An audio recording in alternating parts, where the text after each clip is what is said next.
תשכחי ירושלים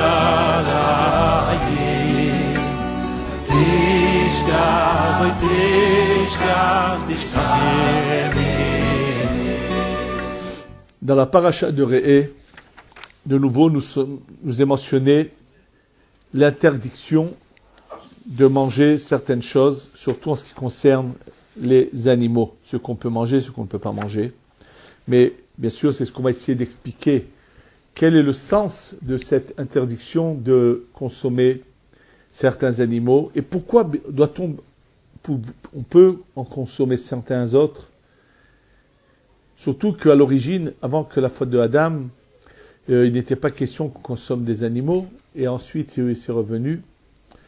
Alors ce sujet commence, c'est la quatrième montée de la paracha de Re'eh, commence par Banim Atem l'Adonai Elohechem.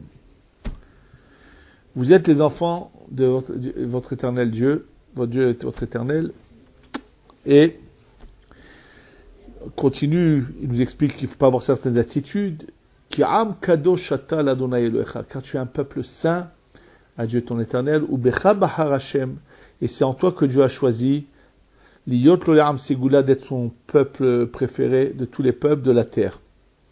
Ne mange pas tout ce qui est. Le mot to'eva ici apparemment n'a pas de sens. To'eva, c'est apparemment quelqu'un qui commet un acte d'adultère, ça s'appelle to'eva. Et là, on nous demande de ne pas manger, apparemment, ce que ça veut dire le tochal kol to'eva, tout ce qui est mauvais. C'est-à-dire qu'il y a quelque chose ici de profond qu'il faut comprendre dans cette interdiction de manger des animaux interdits. Naturellement, pour comprendre le sens profond de cela, on est obligé d'expliquer certaines choses que Baruch Hashem nous ont été révélées par la Kabbalah. Lorsque dans la Torah est mentionné les mots suivants au début de Bereshit, Vehaaretz haïta tohu vabou, et la terre était tohu bohu. De quoi s'agit-il? Alors bien sûr, si on devait parler dans le temps tel que nous le concevons aujourd'hui le temps, alors on pourrait même donner des dates pour se faire une image, bien que ce ne sont pas des notions exactes, comme je vais l'expliquer tout de suite. D'abord, il faut qu'on sache avant tout que le temps est une création de Dieu et non pas une réalité. C'est-à-dire qu'on vit dans une certaine illusion où on a l'impression de vivre dans une réalité qu'est le temps, des journées de 24 heures, mais c'est une illusion dans laquelle on vit. Ce n'est pas une réalité. Le calendrier que nous comptons commence à partir de quand? Il commence à partir du 6e jour mentionné dans le début de la Bible, de la Torah. Quand on nous parle, voilà ce que Dieu a fait le premier jour, le deuxième jour, le troisième, le quatrième, le cinquième et le sixième où l'homme est créé, c'est à partir de ce jour-là, ce vendredi en question, et premier Tishré, puisque le mois de Tishré est le premier mois de l'année, premier Tishré, 01, c'est-à-dire 1, de la première année. Ça veut dire, on est le premier Tishré, premier jour de la première année de ces 6000 ans auxquels est limité le monde. Question qu'on devrait tous se poser, pourquoi le calendrier n'aurait-il pas commencé depuis le dimanche qui figure dans la Torah? Le calendrier aurait dû commencer à ce moment-là. Si on allait selon le calendrier que nous utilisons, ce premier jour de la création correspondrait au 25 Elul. D'ailleurs, c'est mentionné qu'à partir du 25 Elul, donc c'est le mois prochain, Be'ezrat Hashem, c'est bien de tous les jours. Le 25, c'est le premier passage de la création du monde, c'est du premier jour de la création. Le 26, ce qui concerne le deuxième jour. Et ainsi de suite, jusqu'au Shabbat. C'est-à-dire qu'en fait, si on devait aller selon notre calendrier, ce premier jour, c'est le 25 Elul. Or, ces jours-là, du 25 jusqu'à la fin de Elul, ne font pas partie de notre calendrier. La raison est toute simple, c'est qu'avant que l'homme dégringole dans cette atmosphère dans laquelle nous vivons, qui est ce monde matériel dans lequel nous vivons, le temps n'a pas du tout la même compréhension, la même notion du temps est complètement différente. D'ailleurs, point très, très, très important qu'il faut absolument publier, lorsque dans la Gemara, il nous est dit qu'il y a une discussion, est-ce que le monde est créé au mois de Tishré ou au mois de Nissan? Rabbi Yehoshua lui dit que c'est en Nissan, Rabbi Eliezer en Tishré. Si on ne connaît pas ce qu'on va dire maintenant, cette discussion n'a apparemment aucun sens. Rabbi Yehoshua qui dit que le monde a été créé en Nissan, avait-il un calendrier différent du nôtre? Pas du tout. Son calendrier était identique au nôtre. Alors comment peut-il dire que le monde a-t-il été créé en Nissan? Puisque pour lui aussi, le départ de ce temps, de cette atmosphère de temps qui se finit après 6000 ans, commence le vendredi 1er Tishré où l'homme est créé. Donc, qu'est-ce que veut dire Rabbi Yehoshua quand il parle que le monde est créé, en Nissan? Rabbi Yehonatan Aibeshitz, auteur du Yaharot Vash, dans son livre Yaharot Vash, ce grand génie de la Torah, ce grand saint qui est connu, qui a laissé sa marque dans l'histoire, qui a vécu à peu près il y a un peu plus de 300 ans, Rabbi Yonatan Aibeshitz, nous révèle des merveilles. Rabbi Yonatan Aibeshitz est le petit-fils d'un très grand Mekoubal, qui est l'auteur du Mégalé Amukot, et lui-même donc a bien sûr eu la transmission de la Kabbalah, ce qui lui a valu malheureusement de dures épreuves où malheureusement un certain Rav a cru le soupçonner sur certaines choses et ce qui a créé de graves problèmes malheureusement. Mais en tous les cas, tout le monde sait que Rabbi Yonatan Aibeshitz était un saint, un grand, un génie. Et lui nous révèle la chose suivante. D'abord, ce qu'il faut savoir, que toute la création est faite en dehors du temps. Le mot Bereshit, comme nous dit le Rachaim HaKadosh, nous parle de quelque chose qui dépasse le temps, l'atmosphère. Tout est créé. Et rien n'a devancé autre chose. Tout est là. Quand on nous dit que, par exemple, le 4e jour, il y a eu le soleil et la lune et les étoiles, en réalité, ils étaient déjà là.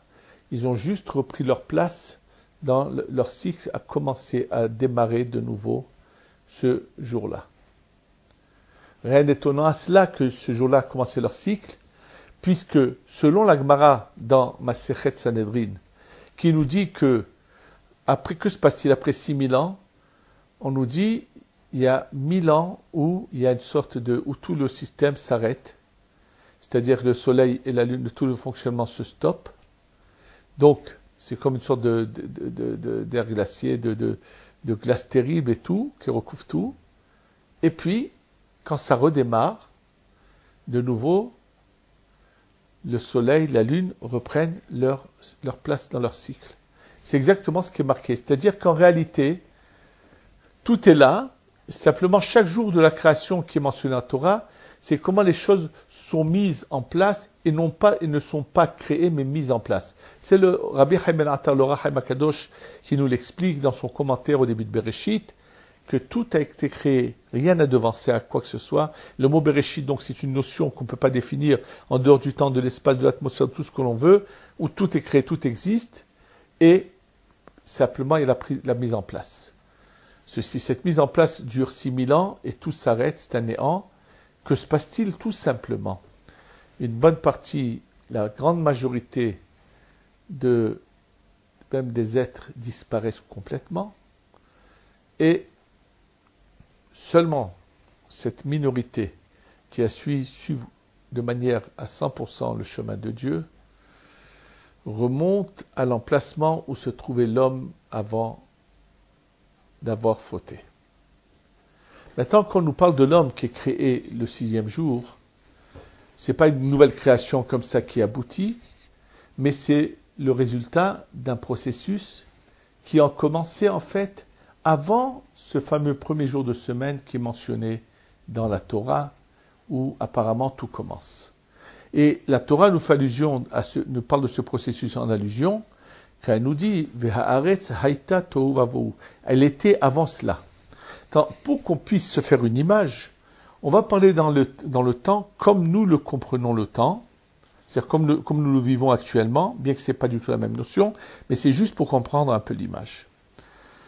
Le 17 Elul, donc une semaine précisément, même plus qu'une semaine avant que ce mot Bereshit commence, qui correspondrait selon notre temps à nous au 25 Elul, donc le 17, c'est 8 jours avant, ça représenterait comme un Shabbat. Et là commence un certain processus qu'on appelle le monde de la cassure, où le peu qui nous est révélé nous éclaire un petit peu sur certaines choses. En fait, dans ce qui se passe dans cette période-là, il se passe des événements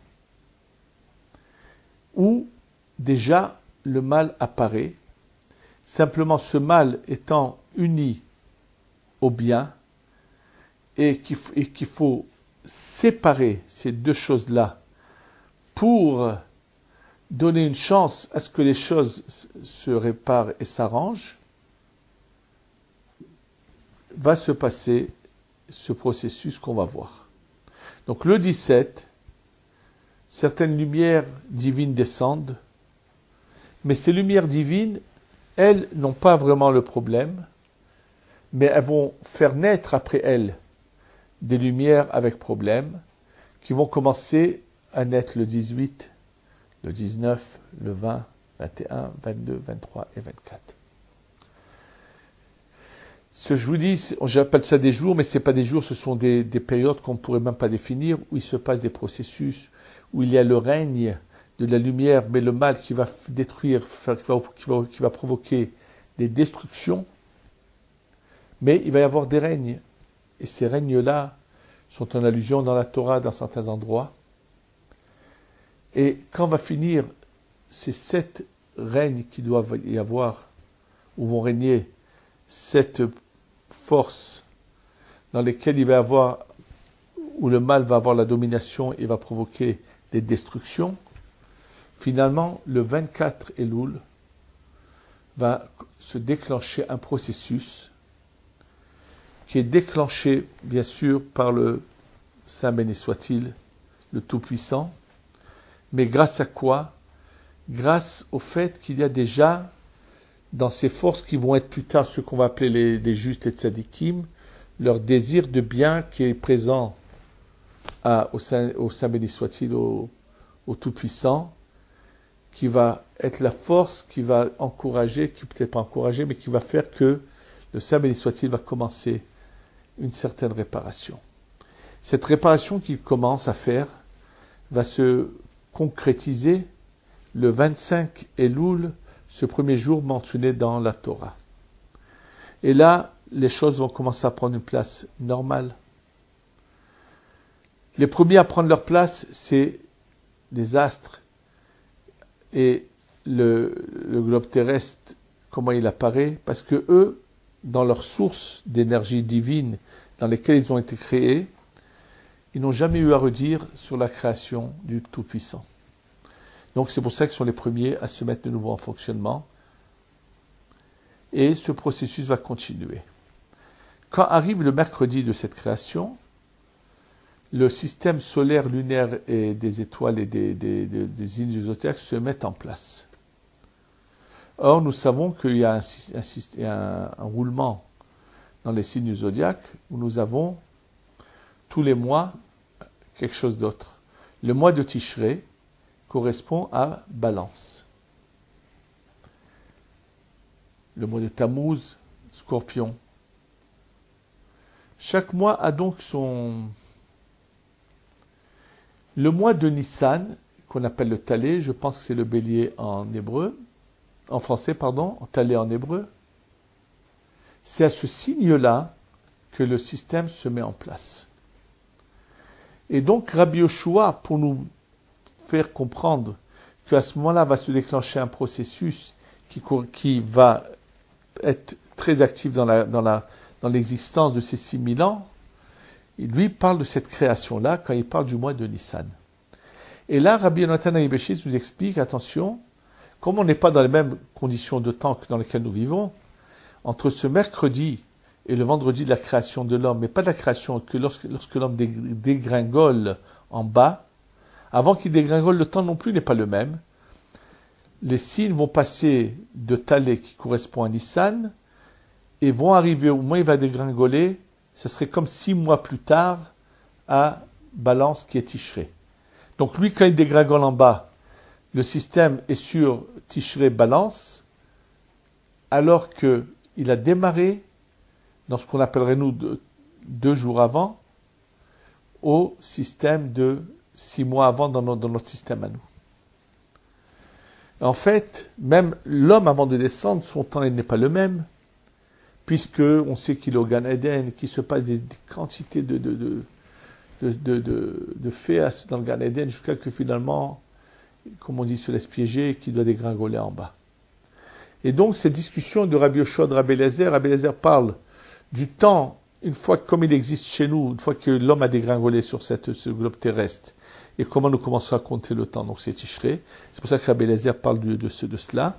Et Rabbi Yoshua parle, il sait pourquoi il a choisi de parler de cela, ça s'est développé en long et en large dans la Kabbalah. Il parle du début du système solaire et lunaire qui démarre, ce qu'on pourrait appeler par rapport à notre temps à nous, mercredi, avant ce vendredi où l'homme est créé, et qui correspondrait à notre système de temps à nous, à 6 mois. Et d'ailleurs, il s'appuie sur le Midrash qui dit que le système fonctionne différemment, va beaucoup plus vite, et ainsi de suite. Avant que, donc, finalement, que l'homme soit mis au Gan Eden, en fait, l'homme, quand on parle du premier homme, c'est pas l'homme dont on parle de tous les êtres du peuple d'Israël qui ont existé depuis Adam Arishon jusqu'à aujourd'hui. C'est ça ce qu'on appelle le premier homme. C'est une partie intégrante de ce système, de cet ensemble qu'on appelle le premier homme. Naturellement, lui se trouve dans un emplacement saint qu'on appelle le Gan Eden. À l'extérieur se trouve, puisqu'il y a eu une réparation qui a commencé par le Tout-Puissant et qui a abouti par cela, et donc l'homme se trouve déjà à un départ très intéressant où il a juste à grimper un peu plus haut. On l'a mis sur une route pour aller en avant et avancer vers des merveilles. Mais voilà que sur le côté, en dehors de cet endroit-là, tout autour, il y a la source de toutes les nations, de tous ceux qui appartiennent aux nations, qui ont vécu depuis le premier homme, quand il est descendu, jusqu'à bientôt, on sera à la fin de ce cycle. Et donc là, puisque tout a déjà existé dans le monde du Tohu, or dans le monde du Tohu, il y avait une dominance du mal sur le bien, donc de nouveau le mal qui se trouve maintenant un peu mis sur la touche, avec cette partie du mal qui a une chance d'être récupérée, malheureusement, va chercher à vouloir tout ramener en arrière. Et c'est comme ça qu'ils vont réussir à piéger Adam Arishon. Et donc, en le faisant dégringoler, c'est déjà une première étape qui est un peu un retour en arrière un petit peu, puisque bien que des choses ont été réparées par le Tout-Puissant, elles vont de nouveau dégringoler. C'est-à-dire que l'homme, avant de faire sa faute, aucun animal ne doit être tué pour être consommé. Lorsqu'il va donner des noms aux animaux, en fait, c'est pas qu'il est sur la terre pour donner des noms, mais à la source de ce qui est la partie spirituelle de laquelle est créé ce qu'on appelle les animaux, toutes les bêtes vivantes, lui va faire quelque chose qui va les élever et les aider à continuer donc leur réparation et élever leur chemin.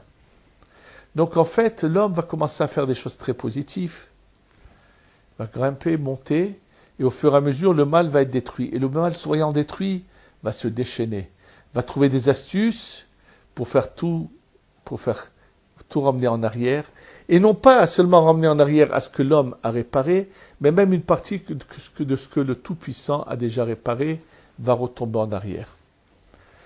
Et malheureusement, ce système ces âmes qu'on appelle l'homme, qui nous concernent donc à nous tous, on est un grand ensemble, et dans cet ensemble, les parties qui se laissent piéger sont supérieures à celles qui ne se laissent pas, et on arrive et donc domine un peu sur celles qui ne se laissent pas piéger, et tout le monde dégringole. Il y a d'autres âmes complètement qui n'ont rien à voir avec notre système à nous, qui elles sont restées, qui ne se sont pas laissées piéger, sont restées là-haut. Et qu'on redécouvrira dans le 7e millénaire, qu'on sera ceux qui auront la chance d'être arrivés à cet emplacement où il est prévu qu'on devons arriver après la venue du Mashiach, Be'ezrat Hashem. Donc l'homme en dégringolant, tout dégringole. Et donc, il va se passer la chose suivante. Il va y avoir une catégorie d'animaux où il y a en eux la lumière divine qui les fait vivre. Le bon qui est en eux est majoritaire, le mal qui est en eux est minoritaire. Par contre, il y en a d'autres où le mal est complètement majoritaire, où il y en a où c'est encore...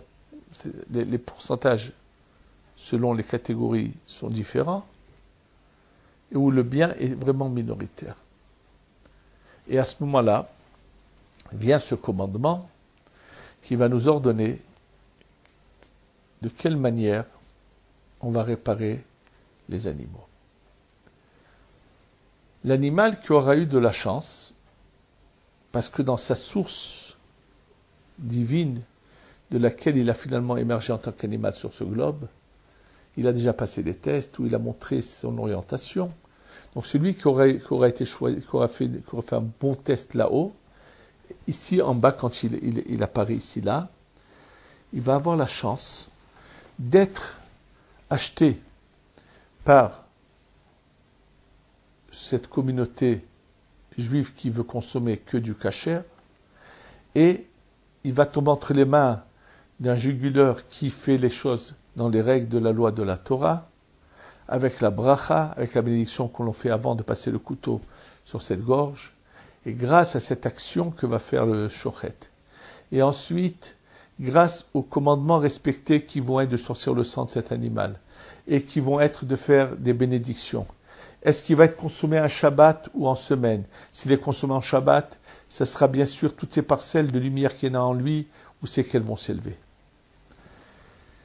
Et bien sûr, il y a une grande catégorie comment on appelle ça, d'aliments qui nous sont complètement prohibés, interdits. Malheureusement, celui qui les consomme, que se passe-t-il? Dès l'instant où il va commencer la consommation de ces aliments, il va ne plus être le même personnage, il n'aura plus la force de surmonter les épreuves, il va courir au-devant de l'adultère. Et c'est pour ça que lorsque la Torah nous dit ne mangez pas ce qu'il ne faut pas manger, elle dit bien l'otochel kol to'eva. Ne mange pas des choses qui vont t'emmener à la to'eva, à la pourriture, à la mauvaise moralité, à la mauvaise conduite.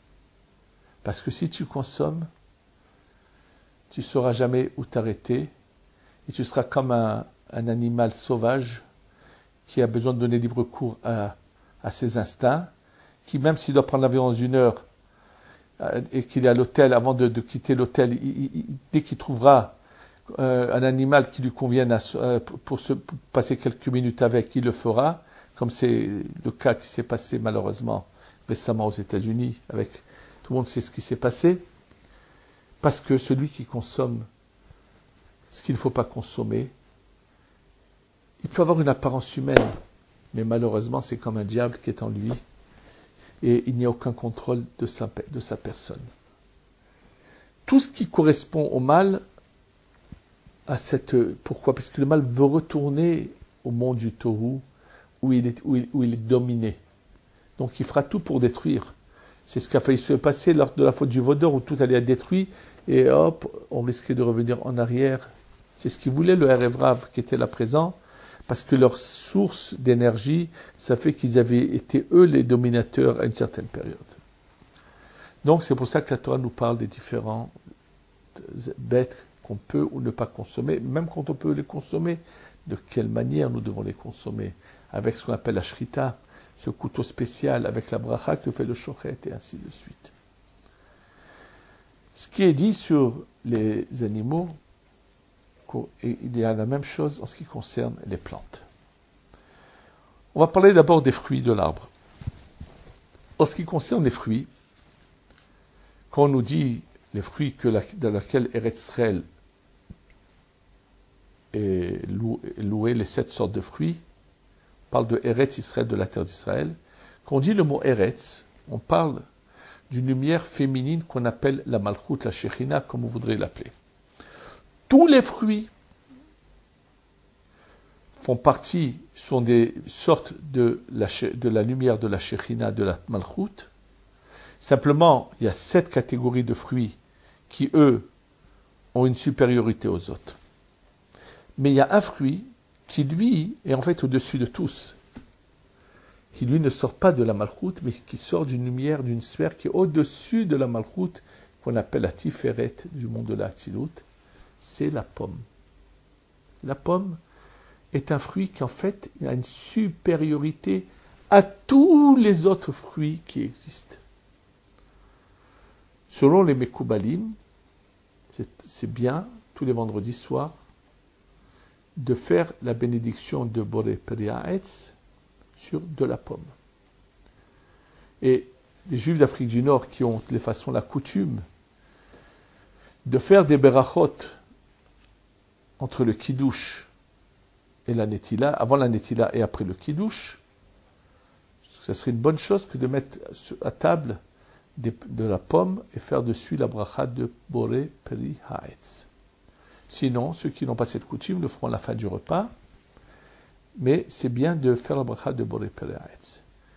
Et comme la pomme est donc son source de lumière divine provient de la Tiferet, de cette sphéra qui est dans le plus haut que la Malchut, elle représente la miséricorde. Parce que la Malchut, ça représente la rigueur et le din. Dina de Malchuta Dina. Alors que la Tiferet représente la Rahamim, la miséricorde. Si on comparait ça au soleil et la lune, on pourrait dire la pomme est le seul fruit qui vient du soleil et tous les autres viennent de la lune, puisque le soleil, son énergie divine vient de la Tiferet, alors que la lune, son énergie divine vient de la Malchut. Et bien sûr, la lumière divine en passant par la Tiferet gère le monde dans la miséricorde et non pas par la rigueur. Le jour de Rosh Hashanah où il y a le jugement, c'est pour ça que le soir de Rosh Hashanah, on va prendre de la pomme trempée dans du miel. Et c'est pour cela qu'à l'origine, le minhag, la coutume, partout, était de commencer par la pomme et le miel. Et d'ailleurs, même dans le Harizal, on peut le voir. C'est juste, c'est ce dernier siècle où certains chachamim se sont soulevés un problème, mais pourtant, on va aussi consommer des dattes. Or, les dattes, ce sont des fruits desquels Eretz Israël a été glorifié. Donc, il faudrait peut-être apparemment changer, commencer. C'est ce qui a été le cas du Ben Ishraï qui a voulu changer et d'autres chachamim. Mais l'origine n'était pas comme ça. La coutume à l'origine était de commencer par la pomme. Et d'ailleurs, dans un des Sfarim qu'a sorti un des rabbanim de Sefrou, je crois que c'est Noeg Bechochma ou Nahagouam, c'est dans Nahagouam, il ramène que son père à lui, pour éviter ce problème, puisque les signes que nous faisons le soir de Rosh Hashanah, c'est après le Motzi, alors pour éviter ces problèmes, qu'est-ce qu'il faisait? Juste par Khumra, mais pas par obligation, après le Kiddush, avant de se laver les mains, il prenait une date, il disait Boré Peri Haetz dessus, mais ensuite, le Seder des demandes, il commençait par la pomme et le miel, comme était la coutume, puisqu'on veut demander qu'on ait une bonne année, donc on veut demander que la miséricorde vienne sur nous. Donc, même si on ne fait pas cela, il n'y a aucun problème. On doit continuer notre minag. Et c'est la pomme dans le miel. Et non pas, comme l'a ramené le Kaf HaChaim, au nom d'un certain Rav, qui voulait dire qu'il faudrait dans du sucre ou quoi. Ce qu'il faut savoir, c'est que dans les Juifs du Moyen-Orient, surtout dans les régions de l'Irak et tout, les pommes qu'ils avaient, qui poussaient, qui étaient cultivées dans ces régions-là, étaient que des pommes acides. Or, le soir de Rosh Hashanah, on ne doit pas manger des acidités. Donc, le seul moyen qu'ils avaient d'arranger le problème, c'était de cuire ces pommes avant avec du sucre pour les rendre douces et sans acidité. C'est pour ça qu'eux avaient cette coutume de les manger cuites dans du sucre, puisque c'était juste pour éviter de manger de l'acidité. Ce n'est pas le cas des Juifs d'Afrique du Nord où on avait des pommes douces, on a plutôt que des pommes douces et non pas des pommes acides. Donc, on prenait la pomme sans la cuire et on la trempait dans le miel, puisque le miel représente la rigueur adoucie. Et c'est ce qu'on a besoin à Rosh Hashanah. Je ne pas qu'on cherche ce qu'on appelle les chassadim, mais il faut la rigueur adoucie, et c'est ce que représente le miel. Et c'est pour ça qu'on a cette coutume. Donc, en fait, ce qu'on faisait était bien le sens, c'est comme ça qu'il faut continuer à faire, de commencer le soir de Rosh Hashanah, puisque la pomme représente la miséricorde, et c'est pour ça que c'est bien le vendredi soir de faire Boré Peraet sur des pommes également. La Malchut, d'une manière générale, donc qui est ce luminaire féminin qui est le dernier du monde de la Hatzilut, quand vous voyez le mot Shem dans la Torah, la traduction du mot Shem c'est le nom, c'est la Malchut. Ze Shemi le'olam veze zichri dor vador, c'est mon nom à toujours et c'est mon souvenir dans toutes les générations. Ce pasouk fait allusion à la Malchut et la Tiferet. Ze Shemi le'olam, donc Shem c'est la Malchut. Et c'est pour ça que dans les livres de prière, vous verrez qu'à chaque fois que le nom de Dieu apparaît, Yud Kevavke, il a la ponctuation du mot Le'olam. Donc on fait allusion à la lumière féminine. Et il y a la lumière masculine qui est Zechri, Lachon Zachar, Dorvador. Et cette lumière, dans le monde d'en bas, il y a eu deux personnages qui un peu représentent cette lumière de Tiferet et de Malchut, c'est Yaakov et Rachel. Yaakov a après changé de nom en Israël. Et c'est l'occasion de vous dire combien des fois, malheureusement, des rabbanim qui ont pensé que puisque eux connaissaient si bien la grammaire, ils pouvaient se permettre de faire des innovations, des changements dans nos livres de prière. Et je pense que s'ils avaient un peu réfléchi et qu'ils avaient compris que si pendant des générations et des générations, des milliers de chachamim, de sages, de rabbanim, n'ont pas fait ce changement, et eux aussi connaissent encore mieux que ceux d'aujourd'hui la grammaire, c'est que c'est comme ça qu'il faut faire. Et je ne comprends pas comment un rabbin de notre génération peut penser qu'il va être au-dessus de tous ceux qui étaient avant et prendre l'audace et le courage de faire des changements. Et d'ailleurs, je sais que énormément de rabbanim, à un moment donné, ont crié, on dit ça suffit, stop. Ils ont demandé même qu'on prenne ces sidourim imprimés, qu'on les sorte des synagogues, parce qu'ils ont vu qu'il y a eu trop de choses qui ont été faites. Et le rabbin en question a failli même être mis au banc des accusés et presque en quarantaine par certains rabbanim pour avoir fait tout ce qu'il a fait. Et entre autres, dans la prière du matin, quand on dit, avant de dire cette phrase du schéma, avant Hodou, je parle de tout début de la prière, ce qui est avant Hodou, c'est marqué au Missim Hatra chez Samartabo, et la joie que tu as eue de lui, Vekarata Oto, et tu l'as appelé Yisraël et Yeshurun. Tu l'as appelé Yisraël et Yeshurun. Ça fait allusion à ce qui est masculin, qui dans la source en haut c'est la Tiferet, et la Tiferet s'appelle effectivement, le haut de la Tiferet s'appelle Israël, le bas de la Tiferet s'appelle Yeshurun. Maintenant, ces personnages-là, qui ont voulu faire des changements, ils ont vu qu'en bon langage hébraïque parlé, on ne dit pas Vekarata Oto Israël Yeshurun, on devrait dire Vekarata Et Shemo Israël Yeshurun. Et ils ont donc changé. Mais c'est une absurdité. Ils ont dit que la Malchut, que le féminin s'appelait Israël et Yeshurun. Le féminin qui représentait la Malchut dans ce monde, c'était Rachel ou Léa. Donc, parce qu'ils ont voulu faire des changements de grammaire, ils ne savent pas quelle ânerie, quelle bêtise ils sont partis écrire dans leur sidour, Et d'ailleurs, Baruch Hashem, il n'y a pas longtemps, Rabbi David Abu Hatzera de Nahariya avait chez lui un écrit main d'un grand Mekoubal, Rav Shlomo Hayoun, qui était l'élève de son arrière-grand-père, Rabbi Yaakov, son arrière-arrière-grand-père, Rabbi Yaakov Abu Hatzera. Son grand-père, c'est Baba Saleh, et Rabbi Yaakov est le grand-père de Baba Saleh. Et qui, comme nous le savons tous, Rabbi Yaakov était un très très très grand Mekoubal, qui a lui-même,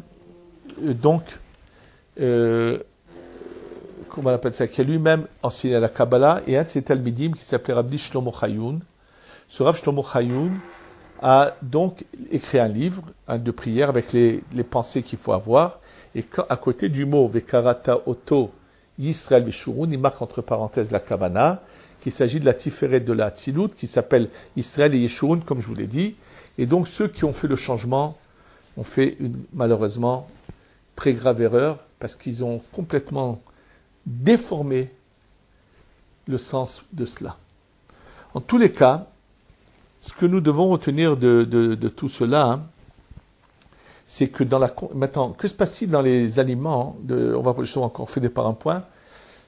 Nous avons des arbres fruitiers et il y a des arbres qui n'ont pas de fruits. Ces arbres qui n'ont pas de fruits, c'est comme ces animaux interdits à la consommation. Mais il y a encore pire que ça. Il y a toutes les plantes de laquelle va sortir la drogue. Et là, il faut savoir, ce sont les plantes les pires, qui sont pratiquement tout ce qui en elles est du mauvais, du mal. Ça correspondrait, comme dans les animaux, le porc, qui représente l'animal le plus impur qu'il puisse y avoir. Il en serait de même avec toutes les plantes de laquelle est fabriquée la drogue. Et tous ceux qui consomment malheureusement de la drogue, il faut qu'ils le sachent, font rentrer en eux la sitra ahara, le mal, et c'est pour ça qu'ils ont des divagues, qu'ils ont toutes sortes de fantasmes, et finalement ça les amènera à avoir une conduite immorale. Et c'est pour ça que la Torah, quand elle vient parler de ce qu'il faut manger ou ne pas manger, elle dit Ki am kadosh atal Adonai Elohecha, tu es un peuple saint, je t'ai choisi, attention, ne t'impurifie pas, ne retombe pas, ne fais pas d'erreur. Et c'est pour cela qu'il faut, même quand on mange, il faut manger avec modération, choisir uniquement ce qui va être bien pour nous, faire attention aux brachot que nous récitons, et celui qui sait faire cela avec la bonne pensée réussira. Rabbi Yehuda, à part cela, il arrive que dans les plantes, des fois, rentrent des âmes errantes, et que par la bracha qu'on va faire, on va les aider. Rabbi Yehuda Ftaya raconte dans son livre qu'un jour, une vieille femme à Bagdad est venue le voir, et lui a dit, tu sais, j'étais en train de faire du tri dans le blé, puis j'ai trouvé une figue. Mais comme si cette vieille femme ne savait pas qu'il fallait dire Boré Perea Et sur la figue, elle a dit Boré Perea Dama, elle l'a mangée. Et dès qu'elle a fini de manger cette figue, elle a somnolé. Elle a vu un vieux qui vient et lui dit Merci, tu m'as fait du bien, ça aurait pu être mieux, mais c'est bien quand même, merci. Et elle se réveille. Elle va voir le Rav, elle lui raconte, il lui dit Écoute, dans cette figue qui s'est présentée à toi, ce n'était pas par hasard. Quand Dieu veut une âme qui est errante, il fait en sorte qu'elle va être consommée par quelqu'un qui va faire la bracha. Et il lui dit, si tu avais bien fait la bracha, ça aurait été encore mieux. D'où, on va au marché, il y a des fruits sur l'étalage. Il y en a un qui va en acheter, il va les consommer Shabbat. À côté de lui, il y a quelqu'un qui n'est même pas juif ou qui va même pas faire de brachot. Et oui, pourquoi la main va sur ce fruit et pas sur un autre? Comme je vais l'expliquer, c'est qu'à l'origine, il y a eu déjà un test et qui maintenant va avoir la chance d'être réparé et élevé. Et donc, on comprend à travers cela quelle est notre étape actuelle qui doit bientôt se finir pour passer à quelque chose qui est au-dessus avec la venue du Mashiach, cette séparation des éléments positifs des éléments négatifs, et qu'Hachem nous aide à faire notre devoir jusqu'au bout comme il le faut. Amen, ve Amen.